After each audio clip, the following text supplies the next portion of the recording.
What is good, everybody? Blue Collar Heck here. If you're about to start your first day in HVAC, this video is for you. Before I carry on, let me tell you guys right now. I know you guys have seen the jokes. The thing about setting yourself apart against other apprentices and people in your similar level, you don't have to be better than them, right? Like same thing with a shark, right? You don't have to outswim a shark. All you gotta do is not be the slowest swimmer. So always keep that in mind. So first and foremost, I'm gonna try to keep this as PG as possible, just for PR purposes, but be a brown nose, you know? People are gonna hate on you if they're just doing whatever their scope of work is, you know? But if you really wanna set yourself apart, maybe climb rank a little bit faster, or just protect your hours, especially if you're union, things like that, and you have to worry about layoffs, hours, especially when it gets slow, you always wanna be the guy that the lead tech, journeyman, whatever, is gonna be like, hey, I want this kid on my crew. So always be a brown nose, guys. As much as it sucks, you're gonna be a peon, but you gotta be okay with that. You gotta be okay with people being like, oh bro, like he's kissing up, he's doing this, he's doing that. But at the end of the day, they're gonna stay where they are. They're gonna keep going up. And that's why I get a lot of hate. Not a lot of 21-year-olds moving like me, because people like sharing information with me. They like teaching me new things because it's reciprocated, right? I may not be able to tell him like, oh, try this instead. What can I do? I can carry all his tools for him, bring him a snack, I don't know, buy him a drink at the gas station, buy love. The one thing I feel like a lot of people get in their own head about is they feel like I don't know anything and I feel like I'm not really gonna be useful, so they kind of shut down. One thing I've learned just growing up in construction my whole life is if you don't know what to do, make yourself look busy. So whether you start sweeping, start picking up, a big thing I would always say is, let's say when you get to the first job site, you guys carpooled, you're in the van with him. Let's say he grabs his tool bag, maybe another thing of tools, right? Offer to carry them. Don't wait for him to be like, hey, get this for me, get that for me. Always offer, especially if you see he's just kind of carrying one thing, just be like, hey, let me get that for you. Like, it's gonna be a little bit awkward at first. Maybe he's gonna say no, but always keep offering. Offer little things, you know, don't be on your phone. Like if he's walking somewhere, don't just be on your phone looking down. Like pay attention. You know, look ready to learn. That's going to be the main thing that's going to set you apart, is showing that you're actually willing to learn, because that makes people actually want to teach you. For example, like right now, if I keep making these YouTube videos and nobody cares, I'm not going to want to make them no more, but it's all good. So now another thing I want to talk about, do you show up early or on the dot? Me personally, I always try like to be, you know, 10 to 15 minutes early. You don't want to be too early because then it kind of looks forced. And especially if you do it for like a whole week, like if you start showing up, like let's say you have to be there at 7, you show up at like 6:30, you know, like I think to me that's like a little too early, depending obviously on like what your day is. But I always recommend just, you know, 10, 15 minutes early, because assuming that they get there early too, they're gonna be like, oh, nice, you got here 15 minutes early. But don't over commit yourself, and don't be the guy that's always an hour early, because then that might get expected of you. And if you're really not willing to do that, don't act like you are. If you don't see yourself doing that every single day, Monday to Friday, every day that you work, don't set that expectation of yourself, would be the right way to phrase it, right? 15 minutes is manageable, you know, like if you're gonna be there at 8, you can be there at 7:45, right? Like you're gonna be doing that regardless. So I would just say do stuff that you're comfortable with. Just don't set unreal expectations for yourself, because then if it gets expected of you, when you introduce yourself, right? I like to imagine it as I'm meeting a girlfriend's father, right? Are you gonna be looking down? Are you gonna try to give him an awkward dab up? No, you know, just say, you know, good morning, my name is blank. Shake his hand, just be like, oh, you know, nice to meet you. And then bada bing, bada boom.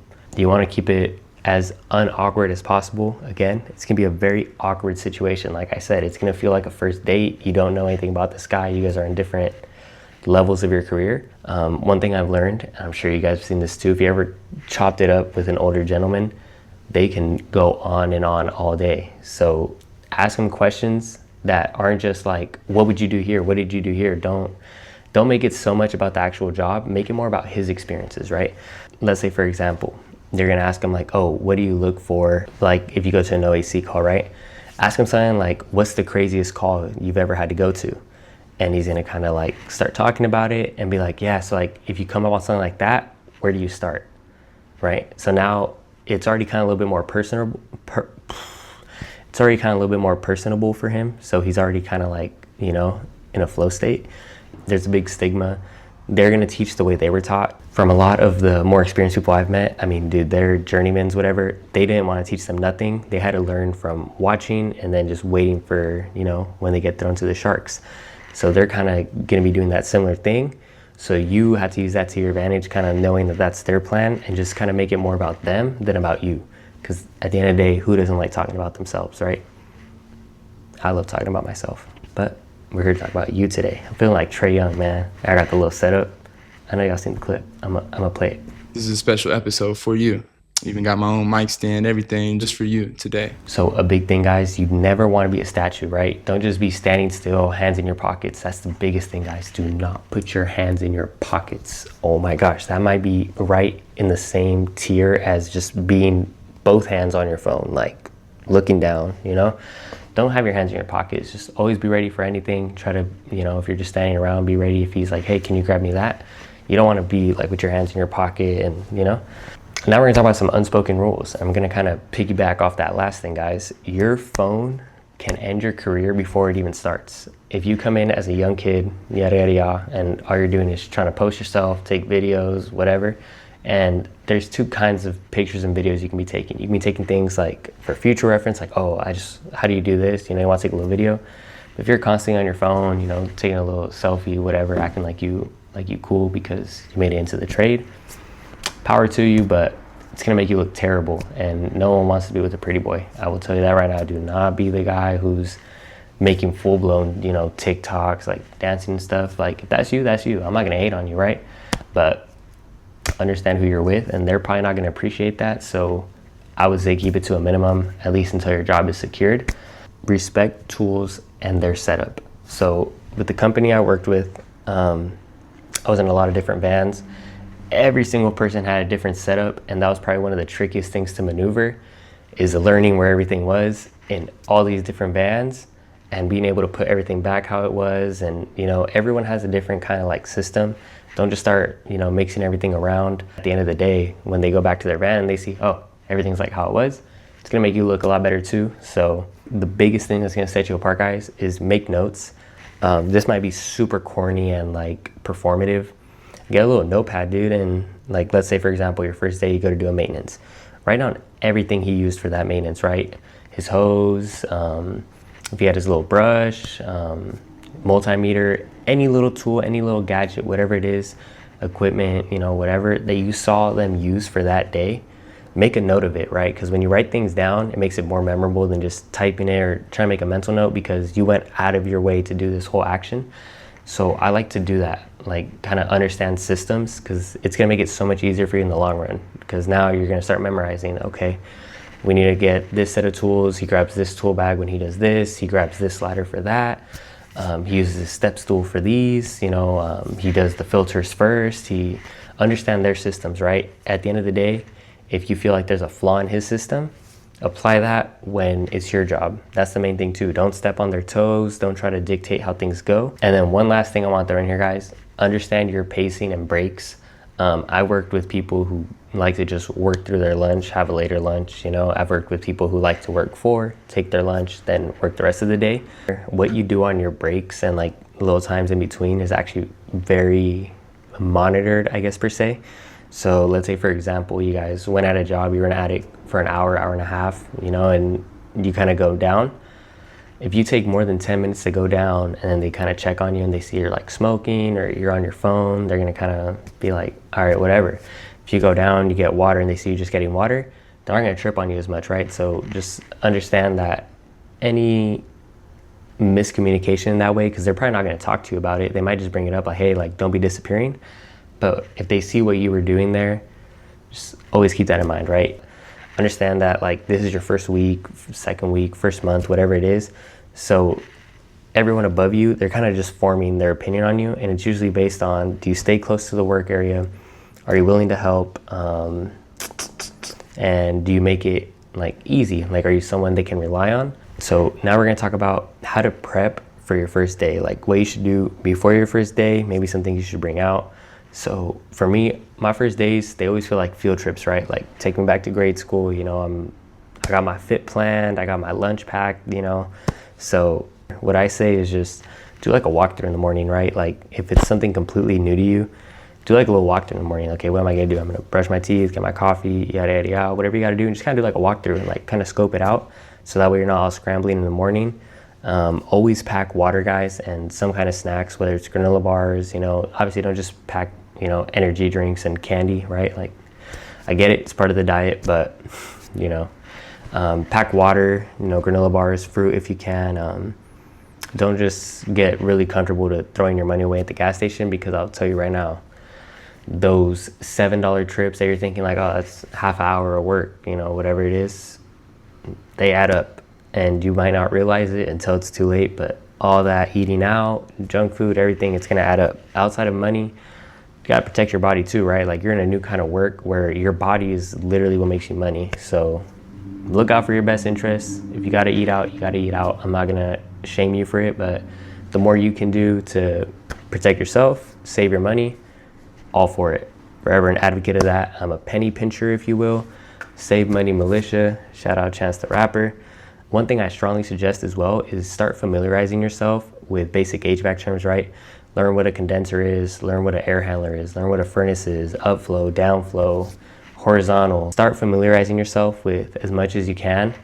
You don't want to try to learn everything too fast, but just really learn the important things. You know, learn the difference between a discharge line and a suction line. How can you tell them apart? Just, you know, don't just call it the thick line or the thin line. You know, if you use kind of the right terminology, another thing that's going to get you brownie points with your lead tech, journeyman, whoever it may be.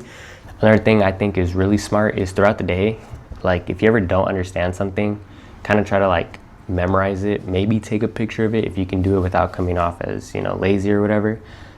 Take pictures of things. If you don't understand, you can always use Google to kind of like reverse search. If there's words you didn't recognize, like let's say for example they said discharge line, and you're just kind of like, what is a discharge line? What is a condensate line? What's a P trap, R trap, U trap? Like there's all kinds of different little terms. If you don't recognize something, we have so much information available to us just right here on our phones. So use that in your favor, because they didn't have that. So it's kind of ungrateful of us to take it for granted, you know. But guys, the last thing I want to talk about is going to be how your energy can dictate your entire experience, right?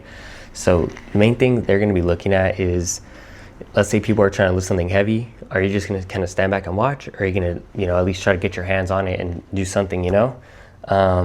When they're carrying things, are you offering, you know, like, oh, let me grab that ladder for you. Oh, do you need trash bags? Do you want me to grab the vacuum? You know, just kind of whatever. Like if you see something that makes sense, you know, just be like, hey, do you need me to get anything else?